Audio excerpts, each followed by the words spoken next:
to like a few sports things in the weekend and stuff like that, and afterwards it'll be like, so what do you want? He'd be like, McDonald's. Is that right? It was like he associated that as the treat. And they sponsor the football. They sponsor the kids' football. And they sponsor the football and the player of the day. And you get player of the day, you get a free cheeseburger. Yep. You get those free cheeseburgers. But funnily enough, I haven't seen children that wanted the kiddie meal. They just wanted the burger. They like the... Is that a fact? They like that plastic food, yeah. And it's not all about McDonald's. I mean, I went to Cop & Co. Yeah, but I didn't have any free... I had you had a maze, a word puzzle. Yes, you had a which word I liked. puzzle, we liked didn't that, you? didn't That's we? right. And also too, you had a Cop & Co passport. Yes, the passport. I loved that. Yes, and you could get the stamps. Sucker for stationery. So it's all about the marketing, isn't it? It's not a new thing. So with us we have Dr. Joya Kemper, who's a marketing lecturer at Auckland University's Business School. Dr. Kemper, welcome to the show. Thank you for having me. So let's talk about this Happy Meal. Was it a game changer in its time? Absolutely. It started with obviously trying to attract kids to McDonald's and trying to get the family involved. And it was started in 1979 to really, try and attract the kids into the store and keep wanting to come back. And I think that's one of the key things is this idea of loyalty. They wanted children to come back. And I think it was really interesting, you guys were saying before, in regards to they actually want to come back for the food. Research has actually shown that that's not the case. They're actually really coming for the toys. Are you serious? Wanting those toys, absolutely. When they changed it around, so promoting healthy food was the toys instead of the junk food, the kids were going to go with the healthy food because they wanted the toys. Wow. I'm surprised. That's interesting. So the marketing was, to quote, if you love your child, you will take them to McDonald's. Is that the actual line? Isn't it? It was the line. Rwani, if you love your love your nephew, you will take them to McDonald's. You can't get more blatant than that. But here I was the other day, because I'm not anti. Look, I every now and then I do like a rare filet o fish. And here I was sitting, hamburger. I wasn't even hungover, just sort of passed, I was in post-gym. And Dr. Kemper, here I was just blown away how this McDonald's was set up for children. It had its very own indoor playground. Yep. Yeah. Absolutely. I mean, thing. that's the key, right? They want you to come back. And what's going to get kids to come back is the enjoyment, right? Coming to actually having a place to play rather than that chicken nugget or the cheeseburger. So is there much discussion in terms of marketing and food? Because this is a very, very... It's a much discussed with our obesity race and that type of thing. Is that a topic of consideration? To what extent should these sorts of companies insert their marketing messages for kids? Oh, I mean, that's the hot topic now, isn't it, nowadays? We're questioning the ethics of marketing to kids, and I think we can all agree, and research has shown, unfortunately, when you do advertise to kids, they can't delineate between something that's an advertisement or something that's selling to them. So we have to be very careful, and even just the psychology and paying attention to that, because children are vulnerable, and we do then need to think about how we regulate the industry. Because at the moment, New Zealand, it's self-regulation. There is no large government intervention in regards to this. Have to leave it there. Joya Kemper there, thank you very much. No worries. Thank you so much. And Rwani, Ian, thank you very much for being with me on the panel. You've been fantastic. Yep. Pleasure. And I will see you later. I'm Wallace Chapman. See you tomorrow, Friday, 3:45 sharp. Checkpoint next.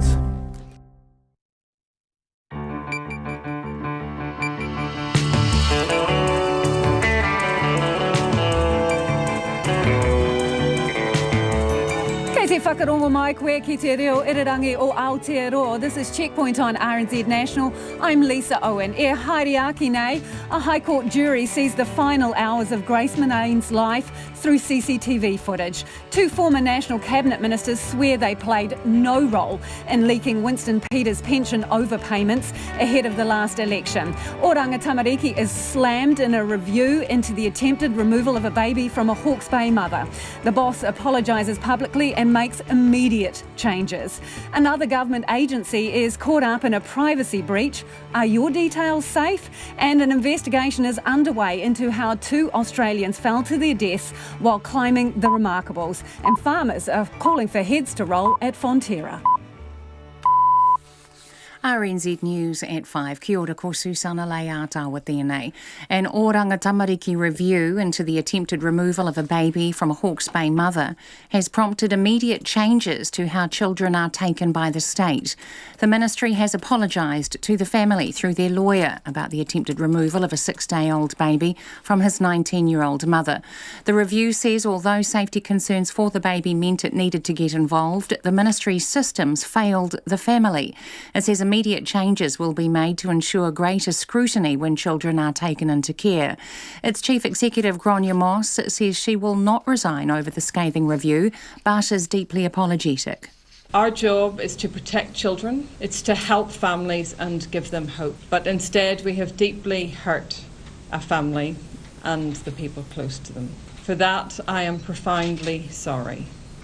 Grania Moss says the ministry has accepted all of the recommendations. The Children's Commissioner has told the Abuse and Care Royal Commission his office doesn't properly monitor the state care system. Andrew Beecroft says abuse and care is still happening and he wants a separate statutory body set up to look after those children. Andrew McRae reports. The Children's Commissioner has been responsible since 1989 for monitoring the practices and policies of the Ministry for Children. But Judge Beecroft says his office has never been funded to comprehensively monitor young people in care. Judge Beecroft wants a separate statutory body to do the job, which he says must be truly independent. And he says there must also be an independent complaint system. He also wants the Commission to extend its inquiry and look beyond the cut-off date of 1999. Ko Andrew McRae tēnei. Grace Millane's mother broke down and left the courtroom as the jury heard evidence about explicit photos of her daughter's body. A 27-year-old man on trial at the High Court in Auckland denies murdering the British tourist. Sarah Robson is covering the case. This afternoon, the jury heard evidence from Detective Samuel Luca, who was the officer in charge of the scene examination at the City Life Hotel, where Ms Millane died in an apartment rented by the accused man. The prosecutor asked Mr Luca to describe several explicit photos taken of Ms Millane's genital area, found on a phone in the room. Sitting in the front row of the public gallery, Ms Millane's mother, Gillian, was visibly distressed by the details and rushed out of the courtroom. Earlier, the jury was shown CCTV footage of Ms Millane and the accused on a Tinder date, bar hopping in central Auckland. It heard evidence from a friend of Ms Millane's who said she got a message from her saying she had clicked with the accused. Ko Sarah Robson, aho. The police say the 2 climbers who died on a mountain near Queenstown yesterday were Australian. They were 62-year-old Brett Alexander Lentfer and 44-year-old James Harry Spale. The Otago Lakes Police Central Area Commander Olaf Jensen says the men were climbing on the Remarkables with a professional guide and fell from a significant height. Mr Jensen says rescue teams spotted the bodies yesterday in an area in snow above Lake Alta. James was able to be recovered yesterday afternoon, but because of the dangerous conditions on site, the recovery of Brett was not made until today. Olaf Jensen says a coronial investigation has been launched and WorkSafe has been advised. The Environment Commissioner has released a review highly critical of the way the country reports on the state of the environment. The review looks at environmental reports over the past 4 years. The Commissioner, Simon Upton, says there are huge gaps in data collection and widespread inconsistencies. Mr Upton says bad data has serious implications. There are real legal consequences. If a debate about environmental limit setting or about something under the RMA comes down to the data, and the data can be shown to be questionable, then you're in real trouble. The review also recommends the inclusion of Mātauranga Māori in data collection. Nationals Deputy Leader Paula Bennett has dismissed speculation her party was responsible for leaking details about a political rival's pension overpayment. Mrs Bennett appeared at the High Court in Auckland today to defend herself against claims she breached New Zealand First Leader Winston Peters' privacy. The case relates to a leak in 2017 revealing Mr Peters was overpaid his superannuation by nearly $18,000 over 7 years. Mrs Bennett was asked to respond to allegations National was responsible for the leak. Well, Your Honour, I've had many allegations and things said in the last 2 years as to who may or may not have leaked this. I have heard so many different versions of who it might be, and I see no more validity in that than half of the rumours I hear. Paula Bennett says she has no idea who leaked the information. 12 people in Hamilton have been confirmed with mumps after a night out in town at the same place. Health officials think they all were exposed on Hood Street about a month ago. The Waikato Medical Officer of Health says mumps is a serious disease. He's urging people who have swollen, tender cheeks to stay at home for 5 days after the symptoms start. Earlier symptoms include a headache and fever. Mumps is transmitted by fluid from the mouth or nose, such as sneezing. It's 5:05. Football Ferns coach Tom Semani says New Zealand football must think creatively if it wants to remain competitive internationally in the women's game. After a disappointing World Cup in June where New Zealand failed to get out of group play, the Ferns play China tonight in their first match of a four-nation tournament, which also includes Canada and Brazil. Semani says world number 23 New Zealand doesn't have the financial resources available compared to other countries, so needs to take a different approach. We know we can't compete with them financially. We probably know we can't compete with them in a football cultural sense. But the area that we need to focus on is elite development so that our 11, 12, 13, 14, 15-year-old players are going to have the skill sets that's necessary to compete in this new world of women's football. Tom Semani. The Kiwis Rugby League player Jermaine Isako says the chance to play in front of his father for possibly the last time is a major motivating factor ahead of Saturday's test against Great Britain. Isako's father was diagnosed with terminal cancer earlier this year. It will be the 23-year-old Isako's first test in his hometown of Christchurch. In cycling, the Mexican rider Eder Freire has extended his lead in the Tour of Southland with a victory in the latest stage. Freire has won today's fourth stage to the top of Bluff Hill and now has an overall lead of 35 seconds. That's the news. A holistic virtual healthcare assistant for older people. Good morning, Ruth. How are you today? Good morning. I'm very well, thank you. Changing police attitudes. Just because you're Māori sitting in a Porsche or a Maserati doesn't mean that they have the right to pull you over. When a speaker becomes a dancer. The rules of this house are clear. The house must behave with decorum. Bringing the future to you today. Morning Report weekdays from 6 on air and online. Then on 9 to noon, the new documentary, Vaka, showing Tokelauan's response to climate change, merging customary practices and modern techniques. And after 10, the land gardeners growing cut flowers and making high-quality compost fit for a farm. Join me, Catherine Ryan, on 9 to noon after Morning Report on RNZ National. Now the short forecast from Met Service to midnight tomorrow. Northland fine today, mostly cloudy tomorrow with isolated showers, possibly heavy tomorrow night. Auckland to Waitomo, also Coromandel, Bay of Plenty, Taupo and Taumaranui. Fine apart from cloud morning and night with patchy drizzle. Gisborne to Wairarapa, also Whanganui and Manawatu. Fine with some high cloud, however isolated showers for the Tararua district tomorrow afternoon. Taranaki, Horowhenua, Kapiti Coast, Wellington and the Marlborough Sounds. Fine today, cloudy tomorrow with scattered rain or drizzle. For the remainder of Marlborough, Canterbury, Otago and Southland, fine spells and isolated showers. Nelson, scattered rain with widespread falls tomorrow. Bulla, Westland and Fiordland, periods of rain, heavy about the ranges. Chatham Islands, cloudy today, fine tomorrow. RNZ National, it's coming up to 9 minutes past 5. Thanks, Susanna. This is Checkpoint and I'm Lisa Owen. The final hours of Grace Millane's life were shown to a High Court jury today. A compilation of hours of CCTV footage of the British backpacker enjoying a 3-hour date in central Auckland with the man accused of her murder. The High Court heard that Grace messaged a friend during the evening to say, "I clicked with him so well," and that she would update her the next day. That was the last time the friend heard from Grace. This afternoon, Ms Millane's mother broke down and left the courtroom as a police officer described explicit photos found on an iPhone. The Crown say they were taken of her daughter's body. Our reporter Sarah Robson and camera operator Dan Cook are covering the case.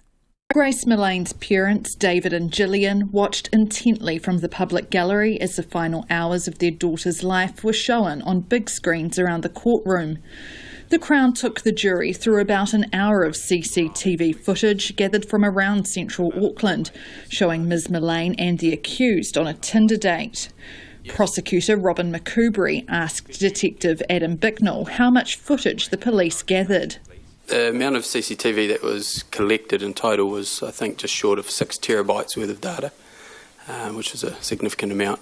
Majority of that came from City Life Hotel. So taking that as an example, what sort of period and how many cameras were you looking at for City Life Motel? I believe City Life Hotel had 14 cameras. It recorded 24 hours a day, and we retrieved, I think it was 6 days worth of footage. As well as footage from the City Life Hotel, the police were able to access CCTV cameras at the bars the pair went to, as well as cameras on the street. Were you able to trace Ms Millane and the defendant's path on the night of the 1st of December, firstly, and then in the subsequent days? Yes. And so you were able, we're going to look at it in two halves during the trial, but you were able to trace where Ms Millane and the defendant went up until about 9:40 on the Saturday, is that correct, when they entered the City Life Hotel? Yes.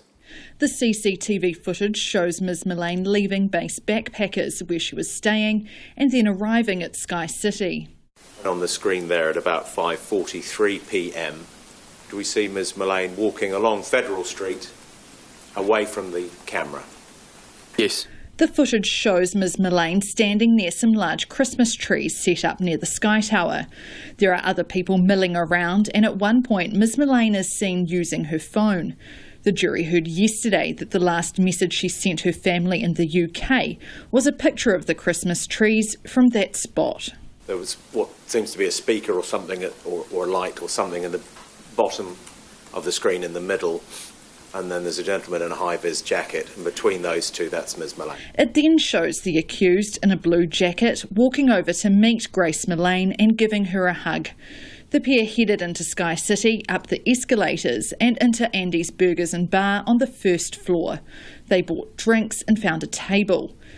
As part of their investigation, the police collected receipts from the places Ms Millane and the defendant went. Robin McCoubrey detailed what they bought. There seemed to be a number of cocktails on both tickets. Cuervo, is that tequila? My understanding is yes. And then a number of, as I say, cocktails on the top receipt. 7 in total and 2 on the bottom receipt. Ms Millane and the accused left Sky City and headed to the Mexican cafe, where they continued to drink heavily, buying jugs of margarita and sangria. They departed at about 8:30 and CCTV cameras filmed them walking through the CBD to the Bluestone Room. There they settled in at a small table and ordered more drinks, beer, cider and tequila shots. The bar was busy and the pair kissed a number of times. You've seen the timestamp there, about 8:50 p.m? Yes. Again, the two of them kissing. So, Detective, this is about 3 hours after they met at Sky City, is that accurate? Yes. At one point, the accused pulled Ms Millane closer by putting his arm around her shoulders. When the accused disappears from view, Ms Millane can be seen using her phone. And when Ms Millane is out of shot, he can be seen picking up and looking through her bag. They then left together and headed back to the man's apartment at the City Life Hotel. He had his arm around Ms Millane as they walked through the lobby and into the lift. That was at 9:40 on the night of December the 1st, and it was the last time Ms Millane was seen.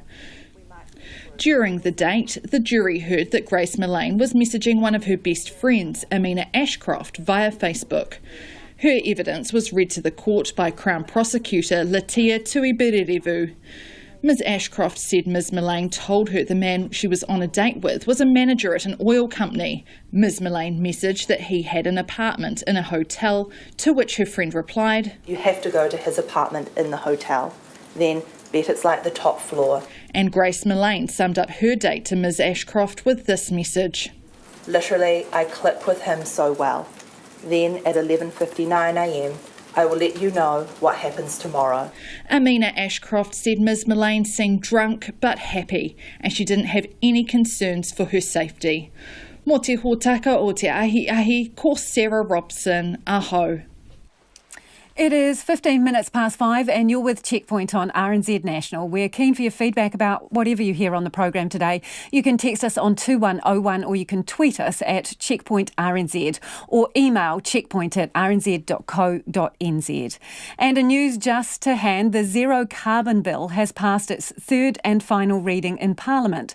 Parliament is debating the legislation requiring New Zealand to achieve net zero emissions by 2050. Agricultural methane is excluded from that target, but phased reductions are required over time. Oranga Tamariki is making immediate changes to the way children are taken into state care after a damning report into an attempt to remove a baby from a Hawke's Bay mother. The ministry has apologised to the family through their lawyer about the attempted removal of a 6-day-old baby from his 19-year-old mother. An internal investigation was launched after Newsroom filmed the attempted uplift in the hospital room as officials repeatedly tried to get the mother to give up the child. The review concludes while safety concerns for the baby meant Oranga Tamariki needed to get involved, it made a raft of mistakes. It failed to communicate properly with the family, didn't investigate a whānau placement, and made decisions before properly engaging with the mother. It says immediate changes will be made to ensure greater scrutiny and oversight when children are taken into care and when it applies for court orders. A short time ago, I spoke to the Chief Executive of Oranga Tamariki, Gráinne Moss. Having read this report, it appears that you got more wrong than you got right in this case. Is that a fair call? That's a very fair call. The level of practice that this report outlines was absolutely unacceptable. How would you describe it? Oh, as I say, the level of practice that was in this report is unacceptable. This should never have happened, and we need to take decisive action to make sure it doesn't happen again, and that's why we've made a range of changes from today. You stood very firmly behind your people at the time, and very publicly you did that. So what conversations have you had with the staff who are involved in this now? Oh, look, there's been a wide range of conversations with staff involved, with partners involved, to get, what we have there is a very robust and rich report. It's a very tough read. So there have been many conversations to unpack what actually did happen, and to make sure that we as an organisation take responsibility for that, and also make changes, and reflect and learn and grow from this so that we never do this again. So all the people involved in the taking or the attempt to take that particular child, are they all still in their same roles? No, they're not. There have been significant changes. Can you tell us a bit more about that? Not really, Lisa, in terms of there's a range of, privacy, personal issues, but, it's very obvious from this report that changes needed to happen and changes have happened. So have some people lost their jobs as a consequence of this? There have been significant consequences for a number of people. So job losses, that doesn't breach anyone's privacy? Job losses? Oh, look, there's also some processes that are still ongoing, to be fair, and I wouldn't want to prejudice those. What have you said to the whānau involved in this? So what I've done is I have I did ask through their representatives if I could meet them and give a personal apology, and they didn't want to do that, and I respect that. What I've done is I have written a separate letter to both Mum and to Dad and given that to their representatives, and that outlines a very profound apology, and if they would like me to deliver that face to face, my door is always open. Your door is open. You want them to come to you? Oh, no, what I'm just saying is, I'm very happy to go to them wherever they want to meet, and if they want to meet in 3 months' time, 9 months' time, in a year, what I'm saying is our priority is to do what this whānau want us to do and make sure that they are at the centre, so I will respond to whatever they request. What damage do you think your agency has done to this family? Oh, I think we have caused hurt and harm, and that is, and I'm deeply, deeply sorry about that. How did it end up like this? Look, I think the report is a tough read. What's tough about it? What is the toughest bit for you to look at in that report? The toughest bit for me is that we didn't do the right thing for the family. You know, we were right to be involved, but we didn't do it the right way, and we caused harm. We're here to help families and children. We're here to, give them opportunities to be the family they want to be the parents we want to be, and we didn't do that. And that actually, I find that deeply, deeply upsetting. The thing is, though, you didn't just make one mistake, did you? Let's go through some of them. You made decisions without engaging with the mother or extended whānau or other professionals working with the whānau. Insufficient thought was given to a whānau placement. For example, the grandparents, you relied heavily on old information about the family, and there was no evidence, the report found, that social workers invested the right amount of time in this family. You didn't share information with them in a timely fashion, and, well, you kind of ignored their mana, really. So how did all of that happen?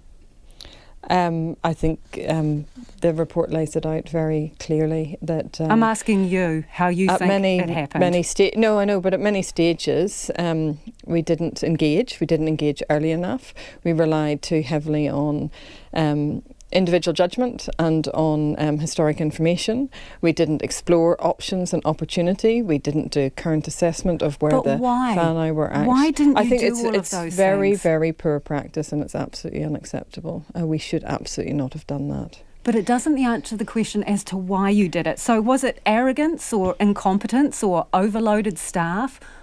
Why?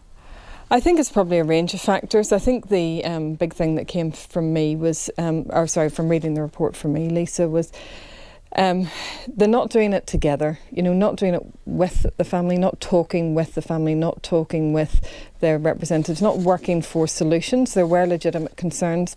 So the lack of engagement both with the family and externally, I think then led to a series of events and meant that we didn't have, or the practitioners didn't have, all of the information that they should have collected and needed to have to make the right decision. Is there a cultural issue at Oranga Tamariki? Is it that the agency thinks it's always right? Absolutely not, and we don't think we're always right, and actually I'm very clear that we aren't always right, and we also don't have the solutions. We need to make those solutions together, and this report reinforces that. The thing is, your press release today says that Oranga Tamariki was part of a bold overhaul in care. Nothing about this looks particularly bold. I mean, arguably, it shows that nothing in the behaviour has changed. How are you going to clean this up and restore confidence? I think, first of all, by being open and transparent. The report is warts and all, by accepting that we absolutely did the wrong thing and by taking steps to fix that. And we've put in a number of steps, particularly around taking babies into care. We will expect that all babies are brought into care with family support, with a clear plan. And if they need to be brought into care because there's imminent and immediate danger, that will get signed off at a regional level, and that evidence will need to be tested by someone independent to the site before it's submitted to the family court. But why did you need a report like this to tell you that you had done this so badly wrong? You're absolutely right, Lisa. It is very sad that we did need a report like this. But why couldn't you see it? Why couldn't you see it at the time? I assume you watched the video of the attempt to take the baby. Why couldn't you see that something was not right here? I could absolutely see that something was not right. I wasn't quite sure exactly what wasn't right and what we needed to do to fix it. That's why I commissioned the report.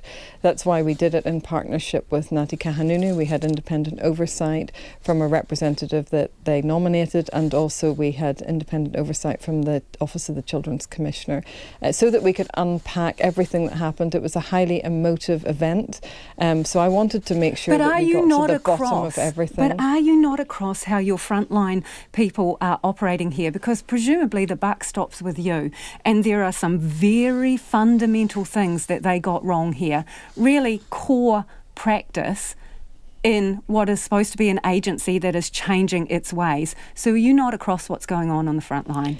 Look, I think in this case that we did get it wrong, and I'm the CE, so you're absolutely right. I'm responsible for what happens in my organisation, and it's up to me to fix it.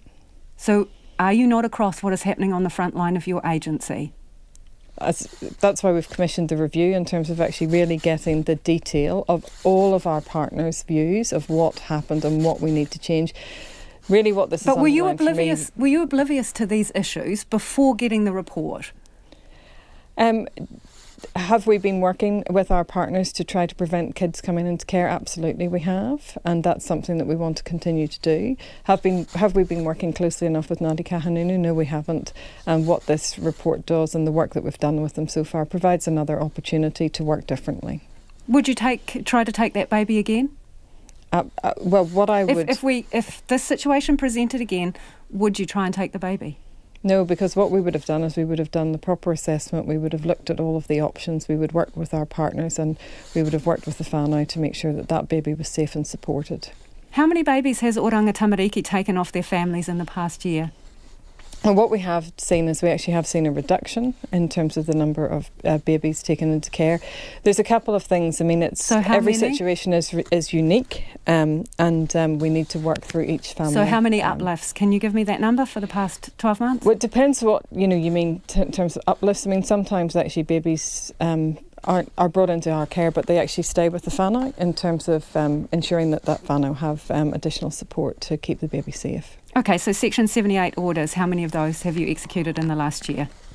Well, we've made that information publicly available. What I know is that in the month of, we basically average around 48 to 90 a month. So...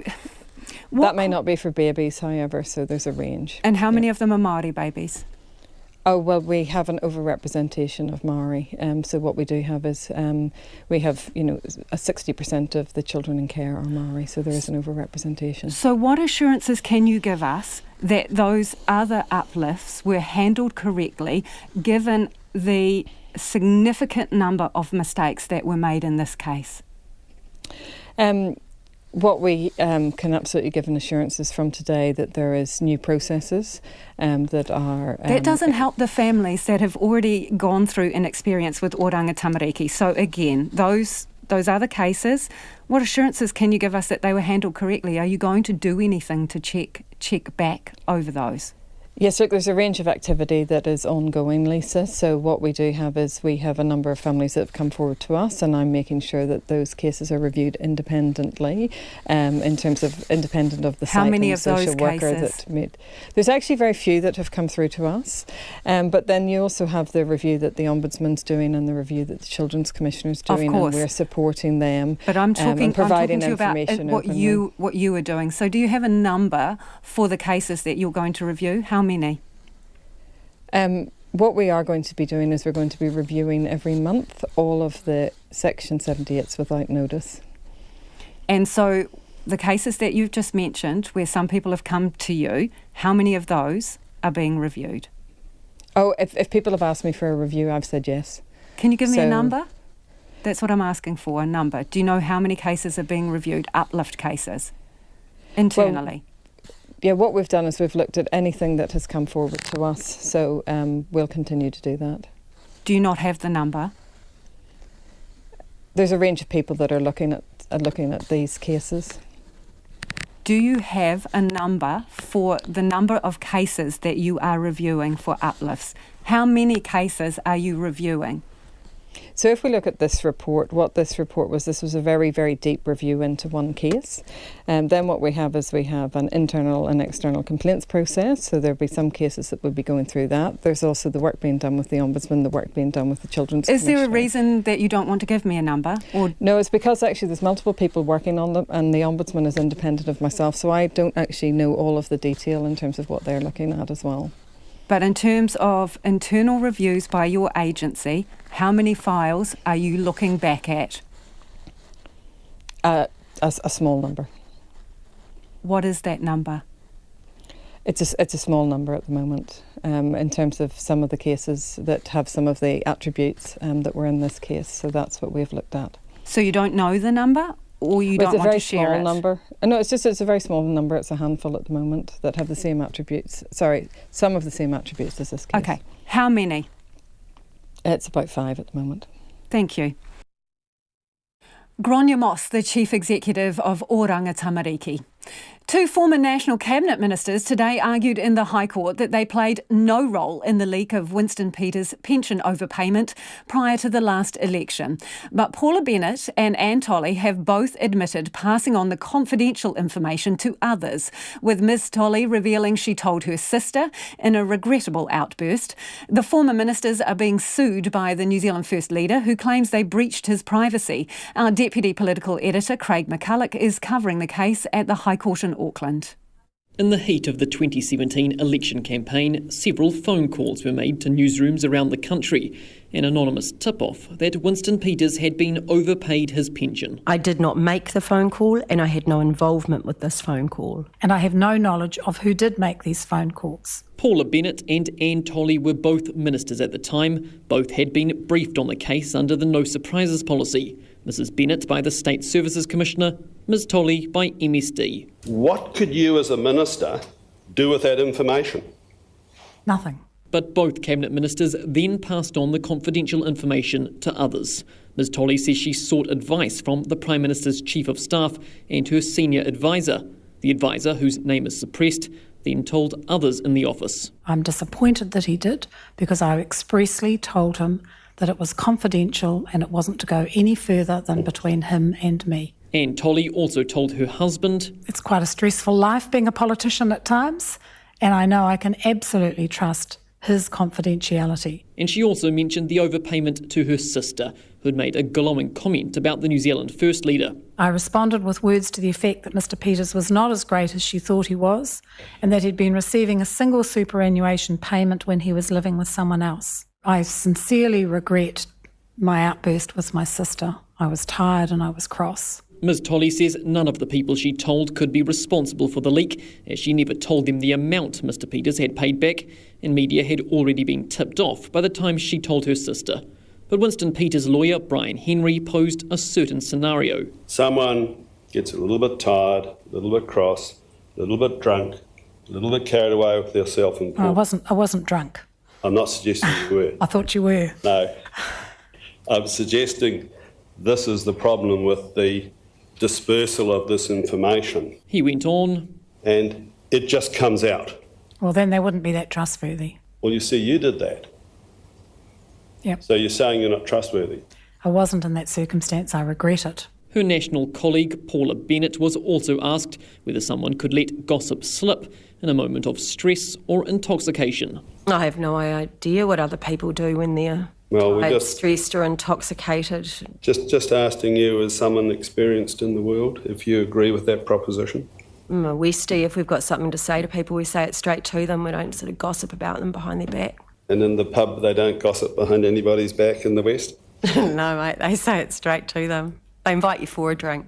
Mrs Bennett admits she too passed the information on, telling both the then leader Bill English and her colleague Stephen Joyce, but after the leak to reporters and with minimal detail.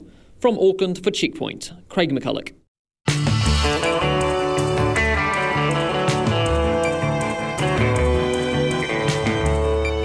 Coming up on Checkpoint on RNZ National, speed dating to get a job. Farmers vent their frustration at Fonterra's board, and an investigation is underway after 2 climbers fell to their deaths near Queenstown. We'd love to hear from you about anything you've heard on the program today. Let us know your views on the Oranga Tamariki report and the changes they intend on making. You can text us on 2101, you can tweet us at Checkpoint RNZ, or you can flick us an email, checkpoint@rnz.co.nz. Let's get now to Susanna, a little late with the headlines. The Zero Carbon Bill has passed its third and final reading in Parliament. The legislation requires New Zealand to achieve net zero emissions by 2050. Agricultural methane is excluded from that target, but phased reductions are required over time. Grace Millane's mother has broken down and left the courtroom as the jury in a High Court trial were told about explicit photos of her daughter's body. The police officer who conducted a scene examination of the apartment where Miss Millane died described to the court the 7 explicit photos taken of Miss Millane's genital area that were found on a mobile phone.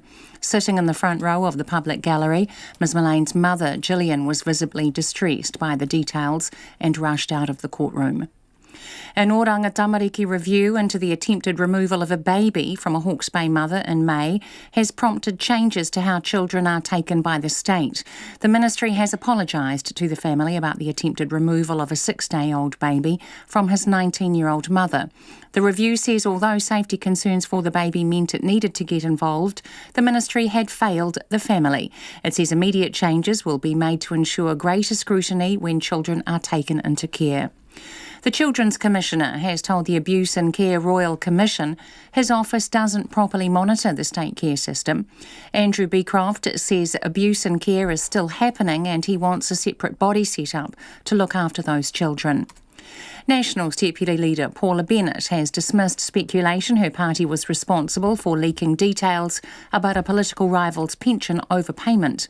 Mrs Bennett appeared at the High Court in Auckland today to defend herself against claims she breached New Zealand First Leader Winston Peters' privacy. The case relates to a leak in 2017 revealing Mr Peters was overpaid his superannuation by nearly $18,000. Those are the latest news headlines from RNZ National. Our next news and weather update is at 6. Thanks, Susanna. If you're just joining us, this is Checkpoint and I'm Lisa Owen, joined by Madison Reedy for business news. Madison, the Bank of New Zealand has reported its annual profit and people do love to see how much the banks are making, so drum roll please. They made $1 billion buckaroos, the Bank of New Zealand, so they made a net profit after tax of ever so slightly above $1 billion. It was at 1.02 billion New Zealand dollars. That is down $7 million or 0.7% from their last year's net profit. And they did have a number of one-off items which resulted in that drop. Most significantly, one was a drop in the value of its software, although that was offset by a gain on its sale of their 25% stake in the payments company Paymark. And they also did have a bit of a gain from an insurance settlement as well over some earthquake damage to their premises in Wellington. The Bank of New Zealand says that without those one-offs, their net profit would have actually increased by $23 million. Now, looking at their other financials here, their revenue, which is the money that they make off their customers, that was up 7% to a whopping $2.5 billion. Now, that's because its loan book, its amount of lending, rose nearly 6%. And they also, interestingly, increased their mortgages to specifically first home buyers by about a quarter in the year, and they also lent more to businesses as well. Now, their deposits, which is the amount of savings that its customers have with the Bank of New Zealand, those also rose more than 7%, but their margins there were squeezed, and that's because of the low interest rate environment that we're seeing at the moment. They're obviously earning less of those deposits in their bank. Interestingly, though, they also did increase their provisions for bad debts, what they call officially their credit impairment charge. That rose by 39%, and that's because of the downturn that we're seeing in the dairy sector, so some concerns about some farm and agricultural lending there. Now, obviously, even though it's called the Bank of New Zealand, it's actually Australian owned. It's owned by NAB, which is the National Australia Bank. Now, they reported their group profit today too. They've had a pretty tough year following the Royal Commission of Inquiry into banking in Australia. They reported a 13.6% drop in their net profit after tax to 4.8 billion Australian dollars. Still not pretty bad figures there, although that did include a hit of compensation costs to the tune of 1.1 million Australian dollars to refund some customers that they ripped off. Interesting. Okay, so Xero, this is the business accounting company, isn't it? That's the one. It's reported its half-year result today. How's it going? This one actually deserves a bit of a drum roll too. Really? They reported their first net profit. So this was just their half-year result. It was a net profit of $1.4 million for the 6-month ended September. Now, that ends Xero's history of continuous bottom-line losses up until now, and it compares to its last year half-year loss of $28.6 million. So quite the reversal in its finances here. Now, when it comes to these sorts of tech startups, they typically spend all of their money that they earn and reinvest it back into the business, hoping that it will one day pay off and they'll grow and actually break even. And it also means that Xero is officially cash flow positive now. That means that they have more money coming in than going out of their business. Now, you would expect the champagne to have been popping at the Xero headquarters in Parnell in Auckland and also in Wellington today, but the company actually isn't making too much of a song and a dance about their first maiden net profit. They're actually more excited about their revenue growing at a rate of 32% and also hitting 2 million subscribers for the first time ever. OK, so what else happened on the markets today? Anything interesting? Yeah, the NZX Top 50 Index closed up 1/3% tonight, so that's a rise of 36 points to close at 10,795. The New Zealand dollar, that's buying at 63.5 US cents, 92.4 to the Australian and 49.4 British pence. Thanks, Madison. Madison Reedy with our business news. Hundreds of people have descended on Auckland Airport today, hoping to snatch a job offer in an en masse speed dating extravaganza. Unemployment has ticked up above 4% this week, but growth at the country's biggest gateway is touted to provide thousands of jobs in the next few years. MSD has linked up with Auckland Airport's ARA Jobs and Skills Hub to put on a jobs expo and get locals into work. Alex Perrottet and cameraman Nick Monroe went along. There will be 27,000 jobs here in the heart of South Auckland over the next 30 years. And today was a chance for 30 businesses to fill their rosters with keen job hunters touching down in droves. The latest unemployment figures are out this week, showing more people are out of work and the rate jumping back to 4.2%. The CEO of Auckland Airport, Adrian Littlewood, says many of those people will be from South Auckland. Today's Jobs and Skills Expo is about bringing people all together in one place and trying to, in a speed dating format almost, trying to bridge that gap in a really fast way and get local people into local jobs. Just by turning up today, the job hunters could set themselves on a new course. And MSD's Mark Goldsmith says everyone is here because they want to be. Everyone you see here today is actually here on a voluntary basis. They are not obligated to be here. This is about unlocking hope and opportunity for our community. As you'll see, a lot of people here in South Auckland need to work and they want to work. And we're wanting to make sure that through our partnership with the airport and through our partnership with the Auckland Business Chamber, MSD are working together to make sure that that opportunity is there. Plenty of jobs on offer, from catering to construction, even driving buses. Neil Hunt from Richie's Murphy was spruiking his trade. Even like if you're sitting at home doing nothing, this is your opportunity, mate. And especially like we cater for all the islanders, the Maoris, and every sort, mate. Especially the islanders that are sitting home for doing nothing. I encourage you to get off the couch and come to Murphy's, mate. And Danielle Rousseau says the company is offering 50 hours a fortnight in paid training and they'll pay for your licence as well. She says 19 people had put their names down by mid-morning. We've got some very excited people. Some people that's already, yes, I'm going to be a bus driver, already excited. So we've got some very keen people so far, yeah. Leonie arrived, CV in hand. She was retrenched in June and is still looking for a job. She approached the Air New Zealand desk seeking to use her skills in office administration or even try her hand at something new. I'm looking for anything generally, customer services, administration, just anything I can get my hands on. Something that's going to be a bit of a challenge too, so yeah. Yeah, you want to learn a few new skills? Oh yes, most definitely. Rodney hasn't been in work for a while. He's also rather interested in some of the Air New Zealand jobs. He's set his sights on being a baggage handler, but he's had no immediate luck today. Right now they're not hiring at the moment, but they do their intake every month. So they said they took down my details and stuff, and they said they'll email me once they list another job on site. Megan has been working in event management and is here pressing the flesh at the Emirates desk to see if it's time for a change. It was a good chat. I don't think it's quite what I'm after. I'm looking for something that's a bit more another skill set in that marketing and sales role, I think. Megan wasn't too keen, but I sat down and met Jennifer Graham to see what sort of people Emirates is after. So what would set me apart to get the job? What would I need to do? Good attitude. So a lot of our roles you don't have to have a lot of experience with. You just have to be able to be nice to all of our customers that are coming through. And work hard, be able to get up early in the morning because our restaurant's open at 4:30. So 300 to 400 jobs on offer today, although Adrian Littlewood says it's more like 1,000 available at the moment. So what's his plan on making sure all these people, many who will be doing shift work, can actually get here and get home. These things take some time, there's no doubt about it. I mean, the bus service is there today already, and then we have doing a lot of work with AT to try and improve that service, and they're putting additional buses. The 380 bus is a great example that goes through the local South Auckland community here. But ultimately, for public transport to work well, it needs to have priority access and priority corridors protected. So those projects I just mentioned will actually preserve those priority corridors for public transport. Those bus lanes are vital, with light rail possibly 10 years away, if at all. And the usually pricey Skybus is offering $5 tickets each way for workers. And for those who want to drive but can't, David Rule is on hand giving away free driver's licence applications, all funded by MSD, because for many people here today, it's far more valuable than NCEA. Driver licence is a key thing that's missing on many CVs. And employers, the first question now is, do you have a licence? It's not, do you have school qualifications? It's, do you have a driver licence?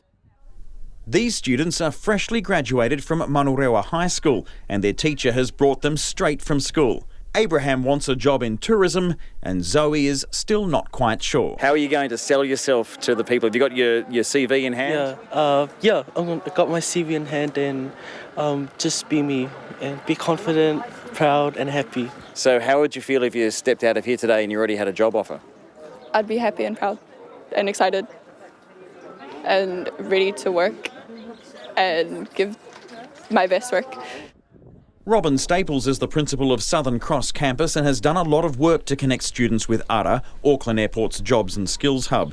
He says many students aren't too sure what they're looking for, and the expo idea is a great way to get them connected. In my family, often we've got connections, and we say around the dinner table, look, what are you doing over the summer? And then use those connections to get some part-time work. And for many of our young people, they have huge potential, great connection to culture, and a real asset to any business. So I'm very excited about today. Many people walked in here today a little desperate for work, and some emerged having landed a job. They're hoping their careers can now take off, turning their May Day into payday. For Checkpoint, Alex Perrottet. An investigation is underway into how two Australians fell to their deaths near Queenstown. 62-year-old Brett Alexander Lentfer and 44-year-old James Harry Spale were on a guided climbing tour on the Remarkables mountain range when the pair suddenly fell hundreds of metres off a cliff. The company leading the climb was Aspiring Guides, who say their team and the wider climbing community has been deeply shocked by the tragedy. Logan Church reports. What started as a guided climbing expedition ended in tragedy yesterday, after 62-year-old Brett Alexander Lentfer and 44-year-old James Harry Spale fell hundreds of metres off a cliff. Otago Lake Central Area Commander, Inspector Olaf Jensen, says Mr Lentfer was only recovered this morning due to bad conditions yesterday. Queenstown-based helicopter rescue team responded and located the bodies of both climbers in an area in snow above Lake Alta. James was able to be recovered yesterday afternoon, but because of the dangerous conditions on site, the recovery of Brett was not made until today. The pair, originally from Australia, were undertaking a route known as the Grand Traverse with an experienced guide. They were clients of Aspiring Guides, who refused to be interviewed today. But in a statement, its director Vicky Sullivan said their team was devastated and deeply shocked by the deaths. She said they will be conducting their own internal review into what happened. The company stopped all operations after the incident, but plan to partially reopen tomorrow. The Alpine Safety Council's Chief Executive, Mike Daisley, says the tragedy will be keenly felt through the climbing community. These sorts of events are real tragedies, not just clearly for the families and friends of the victims, but also for the whole guiding community as well.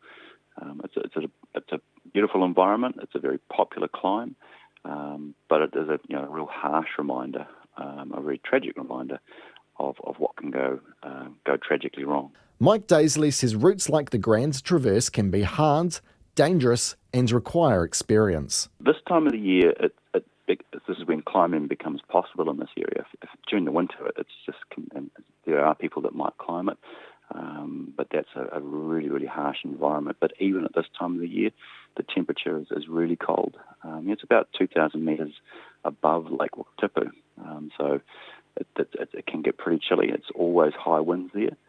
And so there's a lot of loose alpine rocks, very sharp, jagged rocks, and some snow still is covering parts of the mountain, even at this time of the year. But now all efforts are going towards figuring out what exactly happened 2,000 metres above Lake Wakatipu. A coronial investigation is now underway, and WorkSafe have been advised of the incident. For Checkpoint, Logan Church. Heading overseas now, and Mexican officials say they have arrested 3 men in connection with an attack on a Mormon family in the northwest of the country. 9 members of the LeBaron family, 3 women and 6 children, were killed in the ambush on their vehicles by gunmen. The head of the Mexican security forces says the murders were a result of mistaken identity by a suspected drug cartel. CNN's Nadia Romero reports from Tucson in Arizona, where some family members have gathered to support the surviving children. For the family members of the 9 women and children, we're still looking for answers and praying for answers. It's a struggle to understand why they were attacked. Criminal groups ambushed a 3-car convoy traveling between Sonora and Chihuahua, Mexico. Officials are working to piece together exactly what happened. Mexican authorities say a suspect who was arrested on Tuesday was not involved in the massacre. No other arrests have been made. The victims are dual U.S.-Mexican citizens from a Mormon community in Mexico. Survivors from the attack told family members that bullets rained down from surrounding hills as several of the young children under attack did whatever they could to survive. What they went through, what they experienced, we don't have the capacity just to imagine what these children went through. What few details are known. The weapons used were .223 Remington rifles, U.S.-made guns. Over 200 bullets were found at the scene, and local cartels are the focus on the investigation. Mexico's president has formed a commission to investigate the murders, and President Trump has offered to assist in the investigation. For now, all the family can do is wait and mourn those they lost. There's not words in the English language that can describe the emotions of what it feels like to see it and live through it. So what's next for this family? Well, relatives here on the U.S. side of the border say they're heading south to Mexico in a caravan to start going to funerals for the 9 people who were killed. They tell us they're so fearful of their lives, not sure if that cartel threat is still there. Nadia Romero reporting. It is about 8 minutes away from 6. I'm Lisa Owen and you're with Checkpoint on RNZ National. Get in touch about anything you've heard on the program today. Let us know what's on your mind. You can text us on 2101, tweet us at Checkpoint RNZ or send us an email, checkpoint@rnz.co.nz. Fonterra shareholders are frustrated and want accountability after turbulent times for the country's biggest company. About 200 farmers gathered in Invercargill for the dairy giant's annual general meeting. The co-op recently posted a $605 million loss for the last financial year and didn't pay dividends to shareholders. Much of the frustration was vented towards Fonterra's board of directors and its chairperson. Our Otago Southland reporter Tess Brunton was at the meeting. Farmer shareholders acknowledged that today was going to be tough for Fonterra's leaders. Thank you for putting your crash helmets on. Thank you for making the courageous and difficult decisions. You must have been standing around after the last board meeting. Petrified is the wrong word because I don't think that's at all what was in your eyes, but you must have known that the mud was going to be thrown at you. And rightly so, some mud needs to be thrown. We need to learn from the past. There were calls for Fonterra's board of directors chairperson John Monaghan to step down. I encourage the directors, when you vote for the chair after this meeting or the next meeting you have, that you vote a new chair in. Change is needed. We've lost a lot of money. We've got a co-op that is hugely at risk. If competitors set up at the moment, we'll lose milk. We want to be more proud of our business. Currently at the moment, it's very hard to be a proud Fonterra shareholder. But John Monaghan says the blame shouldn't fall solely on his shoulders. Looking at the past, I guess we're all responsible. We're all responsible in one shape or another. But I guess one thing would be just to cut and run. The other thing is to stand up and do something about it. If I look at the change this co-op has undergone, you now have a board that is almost totally rejuvenated. Other than Leone and myself, the rest have spent 3 years or less. John Monaghan says the co-op isn't broken, but it does need to change. Fonterra has announced a shift in strategy, saying it's focused on extracting more value from local milk production, moving the focus away from overseas ventures. It also has a new chief executive and chief financial officer. Fonterra Chief Executive Miles Hurrell says the co-op is progressing well with its new strategy. I'm feeling energised and excited about the year ahead and the future for our cooperative. It's been a tough year, but we're building the right team and laying the foundations for a successful future. We know we need to deliver for you, our farmer owners, our unit holders and all New Zealand. I know I have 10,000 farming families and 20,000 employees right behind me and determined to make that happen. You, me, us together. One farmer shareholder congratulated Fonterra on making difficult decisions. The decision not to pay bonuses and a pay freeze for salaries over $100,000, that would not have been an easy decision to make. And I think we need to acknowledge it. The decision demonstrates some ownership of Fonterra's issues and would also have had an impact on our own staff's personal cash flows. South Otago farmer Peter Glaister remains hopeful for a better future. Fonterra will have their ducks better lined up as far as their strategy currently is consolidating.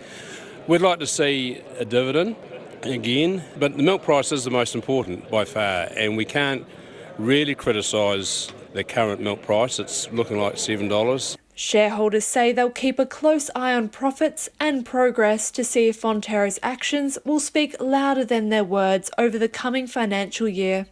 In Invercargill for Checkpoint, Cortes Brunton, Tēnei.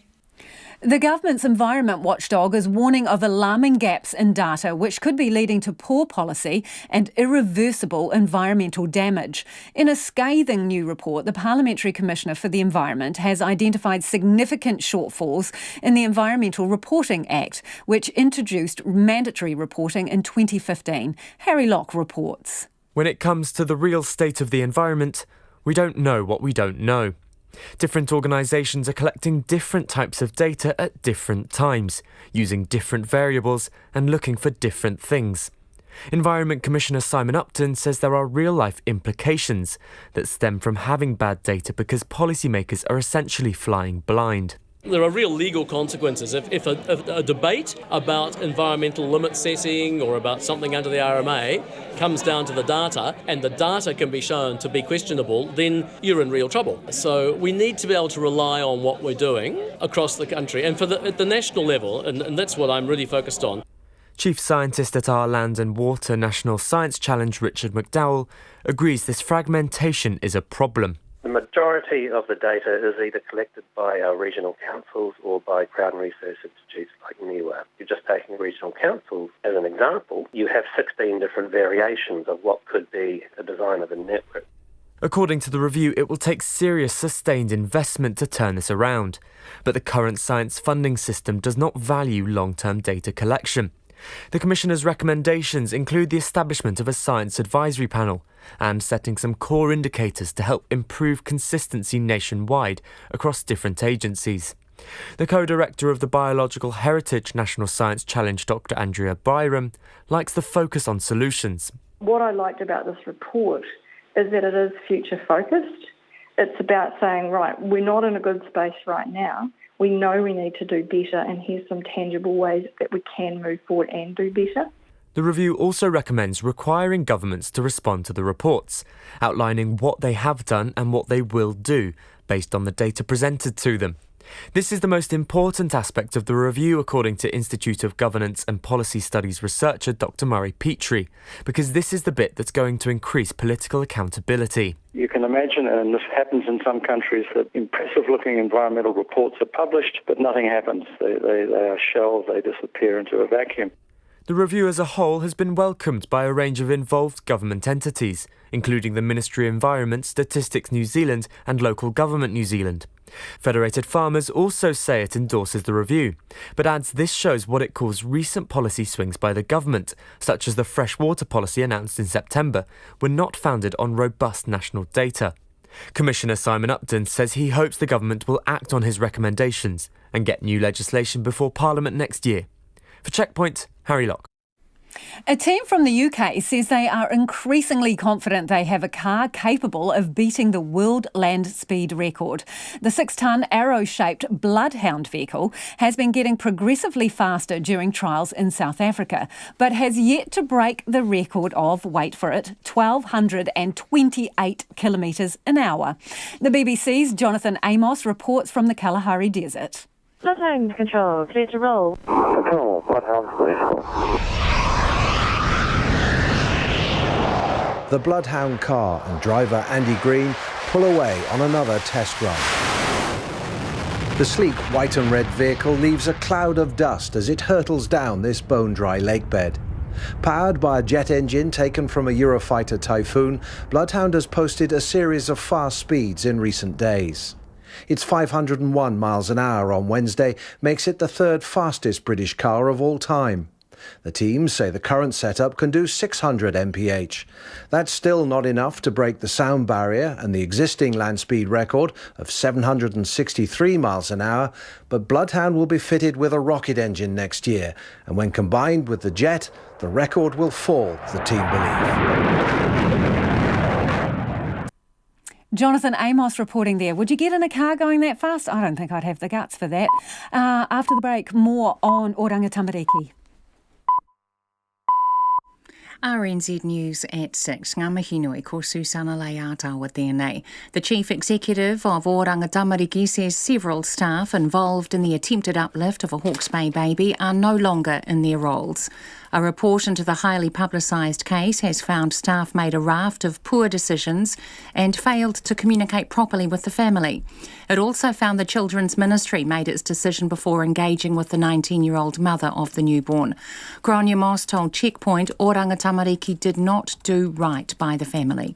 We were right to be involved, but we didn't do it the right way, and we caused harm. We're here to help families and children.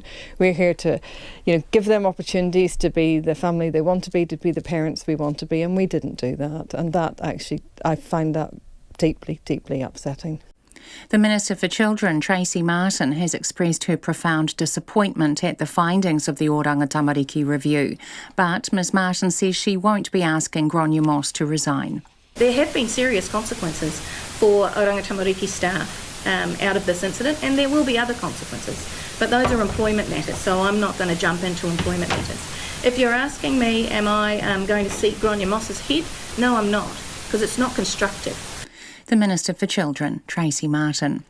The framework for New Zealand to reach net zero carbon emissions by 2050 and meet its obligations under the Paris Agreement will become law. The Zero Carbon Bill passed through its third reading in Parliament with cross-party support. Agricultural methane is excluded from the target, but phased reductions are required over time. The Minister for Climate Change, James Shaw, says New Zealand has led the world before in nuclear disarmament and votes for women. Now it is leading again.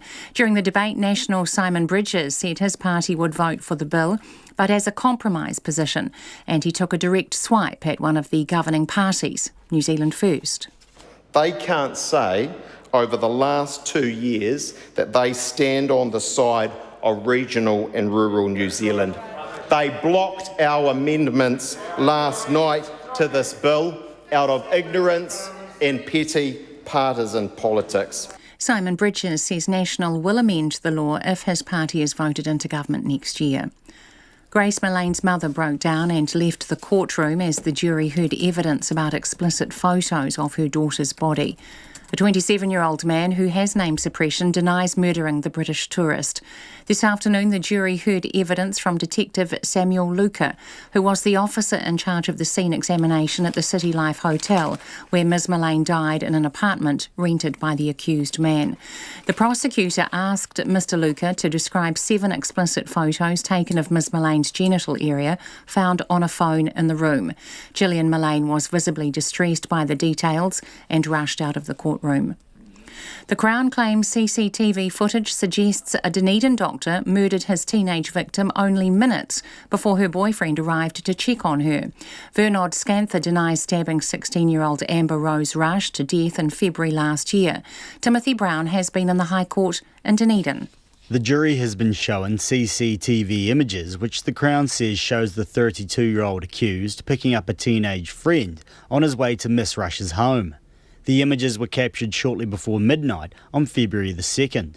The Crown says the pair drove to Miss Rush's home. Vernod Scanther used a spare key to get in and killed her just before midnight, taking her cell phone. The teenager's boyfriend, Kristen Clark, went to her home after becoming concerned when Miss Rush stopped responding to his messages, arriving about 15 minutes after midnight. A pathologist today told the jury Amber Rose Rush would have taken some minutes to bleed out after suffering the fatal blow. The defence accepts an intruder killed Miss Rush, but says it wasn't Mr Scanther. In Dunedin, Timothy Brown. Data collection on the state of New Zealand's environment has been criticised for being inadequate and with huge gaps. The Environment Commissioner has released a review into environmental data collection, which it says lacks consistent and comprehensive coverage in many areas. The Commissioner, Simon Upton, says governments could be forming bad policies based on the data. Residents in the remote South Australian town of Kimber find out later today whether they could be the site of Australia's first nuclear waste dump. The ABC's Rhett Burney reports. The small town of just 800 people is best known for being the halfway point between Australia's east and west coasts. But for the past 4 years, the spotlight has been on whether or not it should be home to the nation's first radioactive waste dump that the federal government says will bring much-needed jobs and infrastructure to the town. Right now, counting of a non-compulsory ballot to gauge the community's view on the matter is underway. Residents here are anxiously awaiting the results. The issue has caused a deep divide in the town, with friends, neighbours, even some families falling out. Rhett Burney reporting. RNZ's team coverage of the Christchurch mosque attacks has won a prestigious International Broadcasting Award. The AIBs are contested by broadcasters around the world. RNZ also shared an award with Stuff for the investigative series Gone Fishing. It's 6:05. The Kiwis rugby league player Jermaine Isako says the chance to play in front of his father for possibly the last time is a major motivating factor ahead of Saturday's test against Great Britain. Isako's father was diagnosed with terminal cancer earlier this year. It will be the 23-year-old Isako's first test in his hometown of Christchurch. Being able to come back home to Christchurch and to be able to play in front of him is, huge for me. I know, that'll be a huge, motivation for myself this weekend, and to be able to play in front of him and not only Dad, but also my other family. They haven't even seen me play, rugby league at this level will be, awesome. Jermaine Isako. In basketball, the Breakers are set to rush controversial former NBA player Glenn Rice Jr. into their lineup for tonight's match against Melbourne United in Auckland. The former Washington Wizards shooting guard has a violent locker room reputation, having been sacked from his last side in Israel for punching a teammate. Rice only arrived in New Zealand yesterday. The Breakers desperately need a point scorer as they have struggled defensively, scoring the fewest points of any team and winning just 2 of their 6 games so far. The former New Zealand women's softball coach Ed Dolic has died at the age of 90. Dolic led the White Sox to their first and only World Championship title in 1982. That's the news. Tonight on Nights, our woman in Berlin, Sandra Sarala, on Autumn Leaves, the rise of the AfD, Alternative for Deutschland party, and Dresden's Nazi emergency, and the 30th anniversary of the fall of the wall. Not quite the event she was anticipating. While this week's cultural ambassador, our science fictionite Eleanor Tremere, discusses robots, everything from the depressive Marvin to the Daleks, on Nights of me, Brian Crump, after the news at 7 on RNZ National. Now the short forecast from Met Service to midnight tomorrow. For Northland, fine tonight, mostly cloudy tomorrow with isolated showers, possibly heavy tomorrow night. Auckland to Waitomo, also Coromandel, Bay of Plenty, Taupo and Taumaranui. Cloud increasing tonight with patchy drizzle, but mainly fine tomorrow in the day. Gisborne to Wairarapa, also Wanganui and Manawatu, fine with some high cloud. However, isolated afternoon showers for the Tararua district tomorrow afternoon. Taranaki, Horowhenua, Kapiti Coast, Wellington and the Marlborough Sounds. Fine tonight, cloud tomorrow with scattered rain or drizzle. For the remainder of Marlborough, Canterbury, Otago and Southland, mainly fine but isolated showers and low cloud tonight along the Otago coast. Nelson, scattered rain developing this evening, widespread falls tomorrow. Bulla, Westland and Fiordland, periods of rain, heavy about the ranges. And Chatham Islands, cloudy today, fine tomorrow. RNZ National, it's 6:08.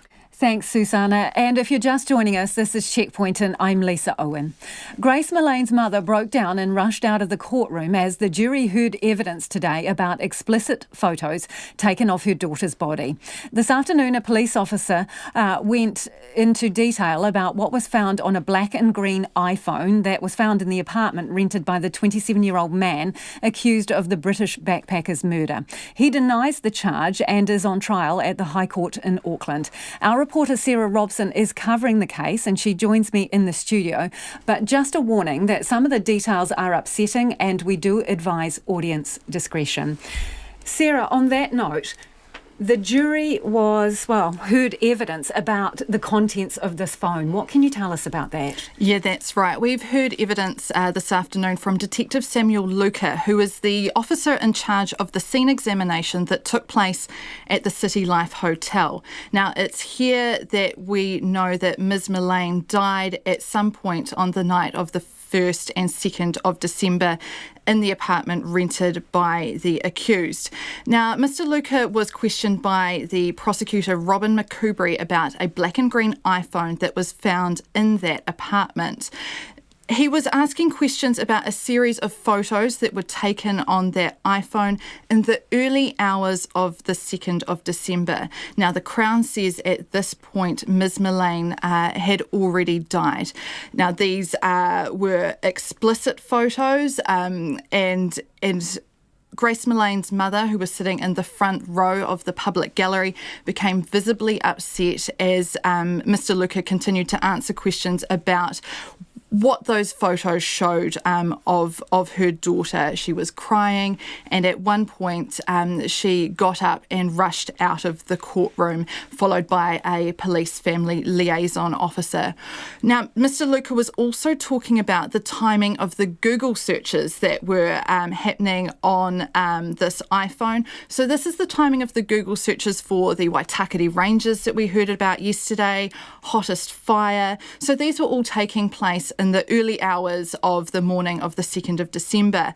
Mr. Luca also said that there were a number of searches for pornography on that phone, and several hours later, around 6 a.m, there started being searches for things like where to rent a car, where to find a large bag, carpet cleaner and other cleaning products. And some of those searches continued throughout the day. Okay, so the other thing that's been presented to the jury today is basically a compilation of CCTV footage, isn't it? And this is the final hours of Grace Millane's life, and she is on a date at the time. So what do those pictures show? Yeah, the jury watched about an hour of CCTV footage. Now, this shows Ms. Millane leaving the base backpackers to head off on her date. We see her arriving on Federal Street outside near the Sky Tower, where a large Christmas tree is set up. Now, we know from yesterday, from the evidence of Ms. Millane's father, David, that the last message the family received was a picture of that Christmas tree from that particular location. We also see the accused walking towards Ms. Millane and giving her a hug. And then they head off to Andy's Burgers and Bar. They have some drinks there. We see them going up to the bar, ordering drinks. We see them heading out of that bar, heading to another bar, the Mexican Cafe. We know there from receipts that the police gathered as part of their investigation that they drank some jugs of margarita, sangria. They moved on to a third bar where they ordered more drinks, and again the police were able to get receipts of showing that they'd purchased beers, cider and some tequila shots. Now, it's at this final bar that we see Ms. Millane and the accused getting quite cosy. They were sharing a small table together. At times he leans over to her, pulls her closer, and they kiss several times. And at one point when Ms. Millane goes out of shot, we see the man go through her handbag, and at another point when he leaves the shot, we see her using her phone. Is that the extent of the CCTV, or do we expect the jury is going to view more? We are expecting the jury to see more CCTV footage later in the trial. Okay. So there was also evidence from one of Grace Millane's best friends. Now, what did she say? Yeah, this is Amina Ashcroft, who Ms Millane became friends with while she was at university. Now, my point before about Ms Millane being seen texting on her phone at one of those bars, this is where Amina Ashcroft's evidence, I guess, comes into play here. So Ms Millane was messaging Ms Ashcroft during the date on Facebook, a series of messages, and Ms Ashcroft said that Ms Millane had told her the date was going well. She said that she had clicked with the man, and Ms Millane seemed drunk but happy, and Ms Ashcroft had no concerns about her safety. Now, Ms Ashcroft actually said, maybe you should head back to his apartment, see what it's like. Ms Millane told Ms Ashcroft that the man had said he was a manager of an oil company, had an apartment in a hotel, and Ms Millane said that she would tell her friend about what happened the next day. And of course, the friend never heard back from Ms Millane again. Thank you, Sarah. Sarah Robson, who is covering the Grace Millane murder trial. Oranga Tamariki has apologised and admitted failings in the way it tried to remove a baby from her mother in Hawke's Bay earlier this year. The agency says it will now make changes to its approach, while the Minister for Children says she won't be asking for the agency's boss to resign. Following the newsroom coverage of the attempted uplift, there was an internal investigation that the family refused to take part in. And as several other iwi-led investigations are underway, Oranga Tamariki says it will change its policies and connect with whānau better. Mani Dunlop reports. The attempt to take a newborn baby from her mother in a Hawke's Bay hospital in May shocked the country. 2 midwives were locked out of the hospital, leaving the 19-year-old alone in her room, while Oranga Tamariki staff and police tried to remove her child. Oranga Tamariki CEO Gronya Moss says she is deeply saddened by the findings of the review. The first thing I want to do is to give a public apology to the whānau and those that are close to them. Our job is to protect children, it's to help families and give them hope. But instead we have deeply hurt a family and the people close to them. For that I am profoundly sorry. The inquiry found Oranga Tamariki did the right thing to get involved because staff held concerns for the baby, but made mistakes when dealing with the family and others. Staff did not try hard enough to build good relationships with whānau or explore options to place the baby with wider family or reach out to hapu and iwi networks. More than half of children taken from their whānau by Oranga Tamariki are Māori, and the number of Māori children taken by the agency has risen since 2014. When asked if systemic bias contributed to the removal of the baby, Gronya Moss could not deny it. So we need to continue to focus on building the highest quality workforce that our children and our families deserve.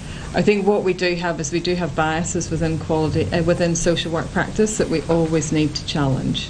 Ngāti Kahungunu representative Shane Walker cast an independent eye over the report and says Oranga Tamariki now has the opportunity to change its practice in line with kaupapa Māori practices.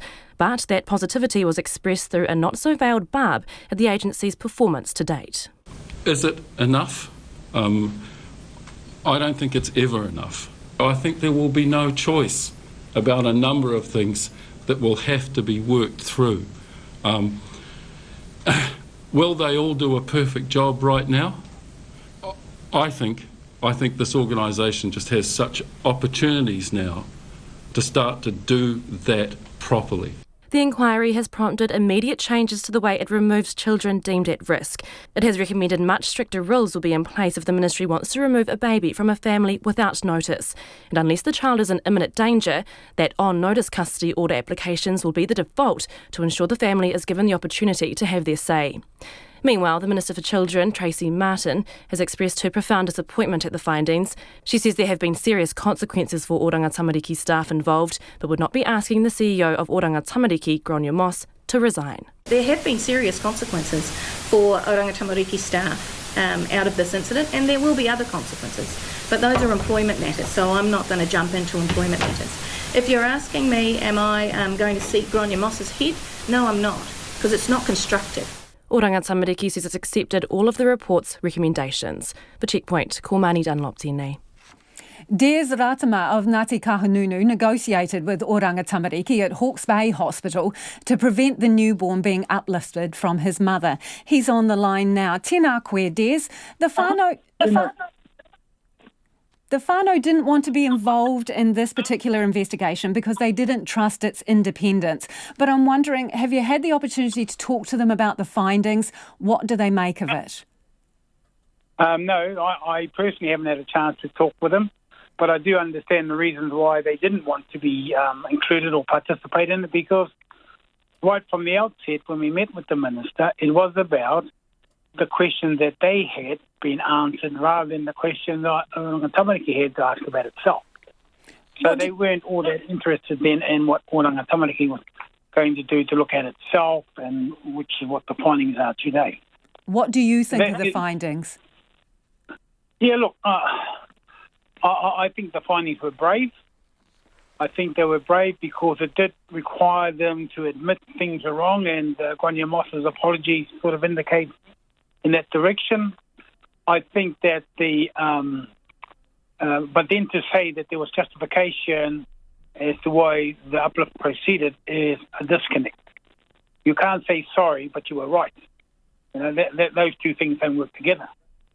And so the allegations that the Section 78 was based on, the history that was being used, all of that was wrong, and all of that had changed. And the family had said that from the outset, and nobody was being listened to. And what I read in the short time I had to see the bullet point presentation today was there was acceptance that they didn't consult with professionals. They didn't consult with the wider family and the family. So they had no way of gauging the improvements that this family had gone through, significant improvements. They just went on the first uplift, justifying the second uplift. And I think that's really what hasn't been divested out today. Oranga Tamariki acknowledges that it did harm to this family. What effect has all of this had on the parents of this baby and the baby? Oh, look, no, it's had substantial emotional, mental effect on them. I know right now that they're under stress from their neighbours, which is just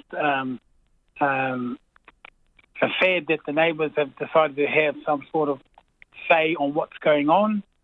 So they're under that every day. I get a call from the family mother today saying that their daughter is getting this sort of intrusion.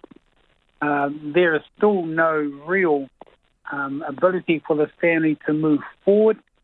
What I did see, though, in one of the recommendations today was, as you just pointed out, the admission that they have harmed this family, and there's a need to look at ways to restore the mana and the well-being back to this family that has been created by Oranga Tamariki.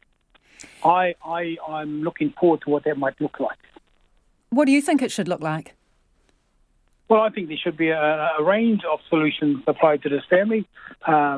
Housing, financial compensation for the harm and dignity, loss of dignity, the public exposure of themselves that now puts them in a situation where neighbours are saying things about them. I think there should be a mix of that. I think there should be an opportunity as well for an opportunity for them to face, and I'm not too sure what the family would want to do this, but I personally think they should face the people that brought this damage into their homes and given a chance for a face-to-face apology to occur. I would certainly be happy to broker a mediation so that everybody comes out of this better than they went in. Are you going to help them seek financial compensation, or is somebody helping them with that? No, what I'm helping them to do is get their lives back in order, get some support around housing, and we've been supported on that by the Minister, by our MP, by Mika Paitiri and her staff. I'm helping with the family get employment. I'm helping with the sister get licensed training so she can get employment. We're working around the situation of how we might bring counselling and all those other support services into the family at their request if they want it. But financial compensation is not one of the things I've been asked to do. And if I was asked to do, then I will certainly support the family that way. I think that's a bigger level discussion, maybe an iwi level discussion. So a lot of things have been done to support this whānau now. The report does say that the concerns for the safety of the child were legitimate. It's the way that it was handled that was wrong. Can you accept that?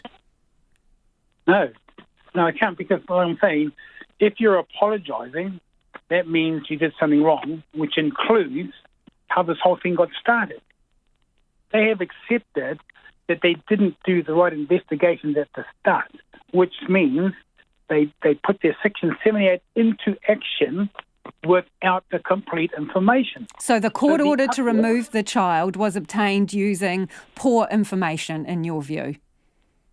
Poor, and not just my view, their view, and historic information that was outdated.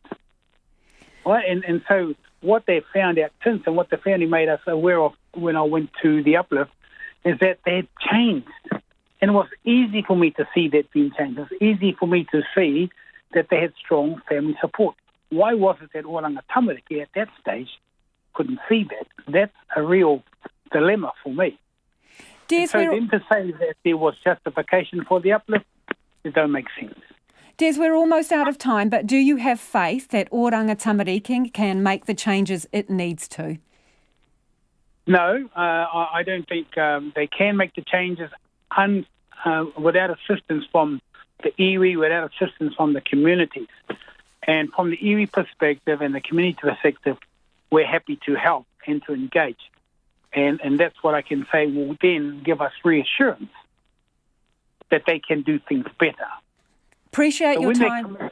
Appreciate your time this evening. Thank you for joining us. That is Des Ratama from Ngāti Kahungunu, who assisted with the negotiations around that uplift. There's still two very different views around the Coalition Cabinet table over partnership visas, but ministers are trying to appear united in the face of an angry backlash from Indian migrants. The Deputy Prime Minister, Winston Peters, has backflipped, insisting neither he nor his party gave any kind of directive about how immigration officials should apply the rules for partnership visas. There's been a bust-up between ministers over a change in approach from Immigration New Zealand and whether there was any political pressure that led to that change. Members of the Indian community say they're offended by the new regime and by comments made by New Zealand First MP Shane Jones. And while Mr Jones is sticking to his guns, other ministers have clearly decided to keep the hot air in Cabinet and away from the public debate. Here's our political editor, Jane Patterson. Many in the Indian community say they're angered and have lost faith in the Labour Party. And the change in approach didn't stop New Zealand First continuing to argue that allowing for arranged marriages was effectively a breach of the rules. This is what Winston Peters told political reporter Joe Moyer a few weeks ago when taking credit for the cut in numbers. Well, it's clear as daylight. They're not partners. Full stop. I mean, that's what the rule says. You've got to be a partner. If they're not a partner, how can you construct them as a partner when they're not? So they used to be able to bring them in though, and there's been a tightening. Well, that's because you had Immigration Department not even observing the law and the rules. How can they be a partner when they're not a partner? So has that been a New Zealand First directive? Well, if you want to say, has New Zealand First had an influence on trying to tidy up the quality of information on which Immigration Department relies, the answer is profoundly yes. Today he was asked whether he had even given a directive at all. No, if I'd have done that, I would have told you that, and I didn't tell you anything of the sort. Well, I could say the good news is it's back to the drawing board while we sort out the proper criteria to fit the cultural dimension we're dealing with and ensure that the system's honest and there are no rorts. Yesterday, Immigration Minister Ian Lees-Galloway insisted there had been no ministerial directive to immigration officials, at least none that had gone through Cabinet. He also suggested Mr Peters might have been confused. Mr Lees-Galloway went further, saying his only role in the controversy was cleaning up the mess that had been created. And there was a far more conciliatory, or at least reserved, response from Mr Peters today. Take your directions from the Prime Minister and what she said. And what I'm saying, we're on the same wavelength as we speak, right now. But the real job of conciliation lies with the Prime Minister, who has to find a way to soothe the tensions between the various parties. That's known only too well by New Zealand First MP and Cabinet Minister Shane Jones. I.e. melding the two perspectives on immigration between the two parties. But any remarks about a fellow minister, that really lies in the province of the bosses of the government. That's the Prime Minister and the Deputy Prime Minister. But he didn't hold back with this incendiary message to the Indian community. The militants from Mumbai have ignited the touch paper, and I'll tell you it's got a slow fuse and it's going to burn all the way to the next election. In question time today, National Stuart Smith asked Ian Lees-Galloway about how the events unfolded. Prior to the 1st of October 2019, did Cabinet discuss changes to Immigration New Zealand's management of temporary visa applications for applicants in a relationship, and if so, on what date? The Honourable Ian Lees-Galloway. Thank you, Mr Speaker. Cabinet discussed policy changes to improve temporary work visas on the 10th of December 2018 and the 2nd of September 2019. We discussed and agreed that a worker's partner and children will be able to apply to come to New Zealand on a visitor visa for the length of the worker's temporary work visa. Cabinet has not discussed Immigration New Zealand's operational management of temporary visa applications. The Prime Minister has not been available for comment today. From Parliament for Checkpoint, Jane Patterson. That's all we've got time for this evening. Don't forget you can go online and look at all our visual stories, including Alex Perrotet's trip out to the airport for the Jobs Expo. Catch you tomorrow.